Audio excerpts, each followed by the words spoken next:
প্রিয় বন্ধুরা, কথাটা দুর্ভাগ্যজনক হলেও বাস্তব যে এ বড় সুখের সময় নয়। আজকের পৃথিবী হিংসায় উন্মত্ত। বাতাসে তীব্র বারুদের গন্ধ, চতুর্দিকে নিরীহ মানুষের আর্তচিৎকার।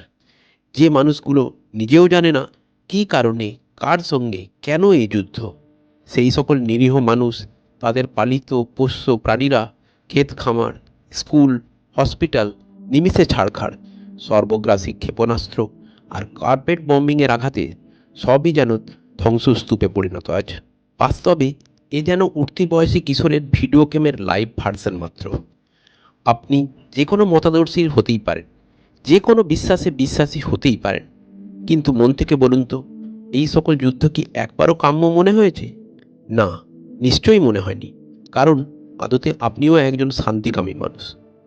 কিন্তু সমস্যাটা হচ্ছে, একজন সাধারণ শান্তিকামী মানুষ হিসেবে যুদ্ধ নয় শান্তি চাই, এই মানসিকতা কতটাই বা আমরা বাস্তবে প্রতিফলিত করতে পারি, এবং এই নিয়ে আমরা নিজেরাও সন্দিহান, তাই না? কিন্তু আজ এমন একটা পেন্টিংয়ের কথা আমরা বলতে চলেছি, যার শক্তিশালী যুদ্ধবিরোধী ভাষ্য এক কথায় বহু তাবড় রাষ্ট্রনায়কের চিন্তার কারণ হয়ে উঠেছে। হ্যাঁ, আপনারা ঠিকই ধরেছেন। পেন্টিংটি হলো বিখ্যাত স্প্যানিশ চিত্রশিল্পী পাবলো পিকাসোর কিংবদন্তি চিত্রকর্ম গেরনিকা। সময়টা 1937 সালের 26শে এপ্রিল, সোমবার।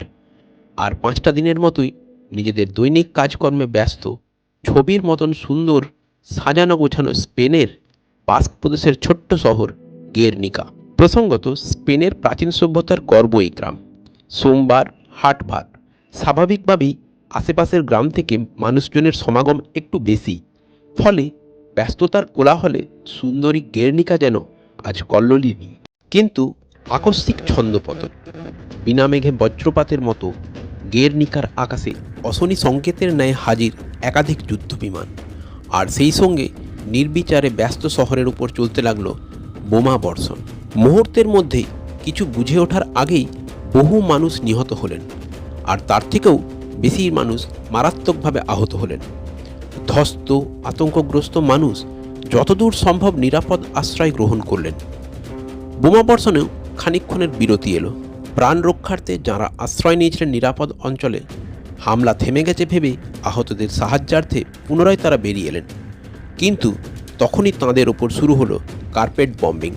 প্রসঙ্গত, কার্পেট বম্বিং হলো নির্দিষ্ট অঞ্চলে খুব দ্রুত ব্যাপক বোমা বর্ষণের কৌশল, যার সাহায্যে মেঝেতে কার্পেট বিছানোর মতো সমগ্র অঞ্চলটিকে বোমা বর্ষণে কভার করে দেওয়া যায়।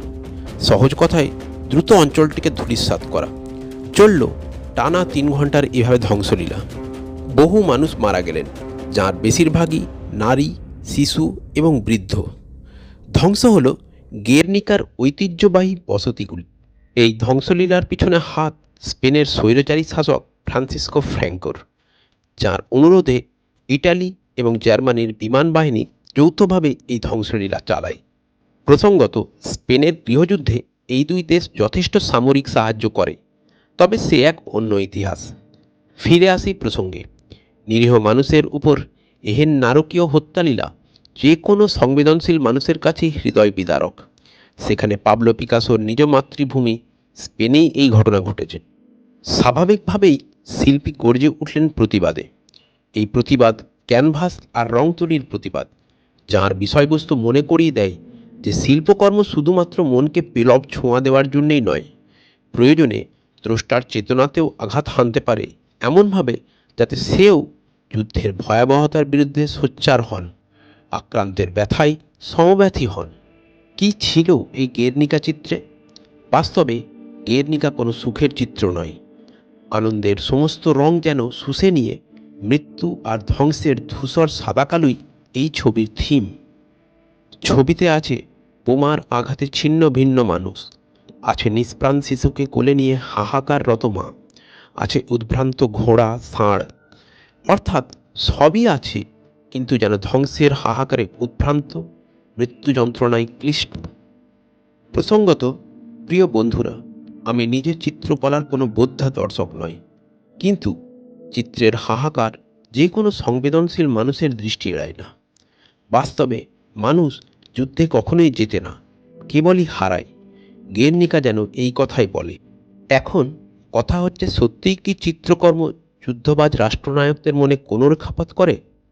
তাহলে এই প্রসঙ্গে একটা উদাহরণ দেওয়া যাক। 2003 সাল ইউএনওর নিরাপত্তা পরিষদে ইরাক আক্রমণের আশু প্রয়োজনীয়তা বুঝিয়ে বলবেন তৎকালীন মার্কিন বিদেশ সচিব কলিন পাওয়েল এবং মার্কিন প্রতিনিধি জন নেগ্রোপন্ট। কিন্তু যে ঘরটিতে যুদ্ধের প্রয়োজন বোঝানো হবে, সেই ঘরেরই দেওয়াল জুড়ে গেরনিকার বিশাল রেপ্লিকা। মার্কিন সরকারের সে এক এমন বিড়ম্বনা যে শেষ পর্যন্ত সেই রেপ্লিকাকে নীল পর্দায় ঢেকে দিতে বাধ্য হলেন। এরপর অবশ্য মার্কিন প্রতিনিধি বক্তৃতা দিলেন বটে, কিন্তু নীল পর্দায় ঢাকা যুদ্ধবিরোধী গেরনিকা রহস্য চাপা রইল না। বিশ্বজুড়ে হৈ হৈ পড়ে গেল। এই হলো গেরনিকা তৈলচিত্রের মহিমা। শেষ করছি একটি উদ্ধৃতি দিয়ে, যেখানে এক শিল্পবোদ্ধা জার্মান নাৎসি অফিসার ছবিটি দেখে জিজ্ঞেস করেন, ছবিটি কি আপনারই সৃষ্টি? পিকাসোর সহজ প্রত্যুত্তর, না, আমার নয়, সত্যিটা অন্য, ওটা আপনাদেরই সৃষ্টি। প্রিয় বন্ধুরা, আজকের আলোচনা এই পর্যন্তই। আপনাদের কেমন লাগলো? আপনাদের মূল্যবান মতামত অবশ্যই কমেন্ট সেকশনে জানাবেন, এবং ভিডিওটি যদি ভালো লেগে থাকে তাহলে চ্যানেলটি সাবস্ক্রিপশনের অনুরোধ রইল। ধন্যবাদ।